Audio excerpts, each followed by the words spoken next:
प्राचीन भारत के एक रमणीय वन में एक अत्यंत ज्ञानी और तपस्वी महर्षि निमि निवास करते थे। उनकी तपस्या और धार्मिक अनुष्ठान की ख्याति दूर दूर तक फैली हुई थी। एक दिन महर्षि निमि अपने आश्रम में ध्यान मगन थे जब उन्हें अचानक एक दिव्य आत्मा का दर्शन हुआ। ये आत्मा कोई और नहीं बल्कि अत्रि मुनि की थी, जो दिव्य ज्ञान के आदरणीय प्रतीक थे। अत्रि मुनि ने महर्षि निमि से कहा, प्रिय निमि, तुमने धर्म और तपस्या में असाधारण कार्य किए हैं। मैं तुम्हें एक महत्वपूर्ण ज्ञान देने आया हूँ, जो तुम्हारे जीवन को और भी अधिक पवित्र बनाएगा।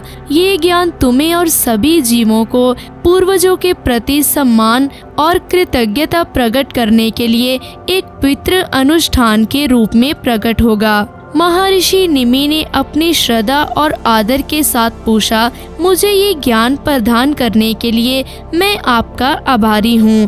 कृपया मुझे इस पवित्र अनुष्ठान की विधि और महत्व के बारे में बताएं।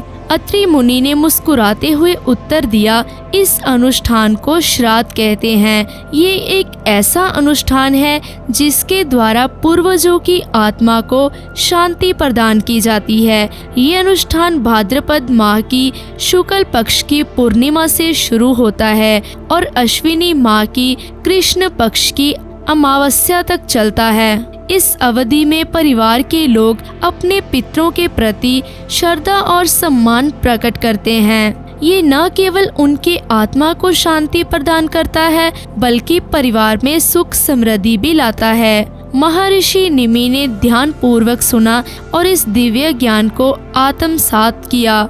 उन्होंने तुरंत अपने आश्रम में इस अनुष्ठान को शुरू किया। उन्होंने पिंडदान और तर्पण की विधियां अपनाई और परिवार के सभी सदस्यों को इस पवित्र अनुष्ठान में शामिल किया। समय के साथ महर्षि निमि की परंपरा फैल गई और अन्य महर्षियों ने भी इसे अपनाया। ये परंपरा धीरे धीरे सभी जगहों पर प्रचलित हो गई और आज भी पितृ पक्ष के दौरान परिवार के लोग अपने पूर्वजों की आत्मा की शांति के लिए इस अनुष्ठान को बड़ी ही श्रद्धा के साथ निभाते हैं। इस प्रकार महर्षि निमि और अत्रि मुनि की इस दिव्य संवाद के माध्यम से श्राद्ध की परंपरा की शुरुआत हुई।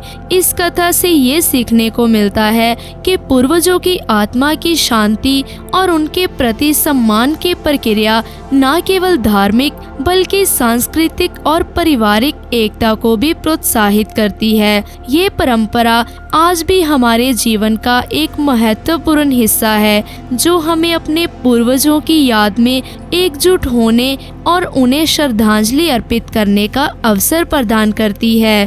अगर ये जानकारी आपको अच्छी लगी हो तो इसे लाइक और शेयर जरूर कीजिए। ऐसी ही नई नई जानकारियों के लिए हमारे इस चैनल को सब्सक्राइब भी कर लीजिए।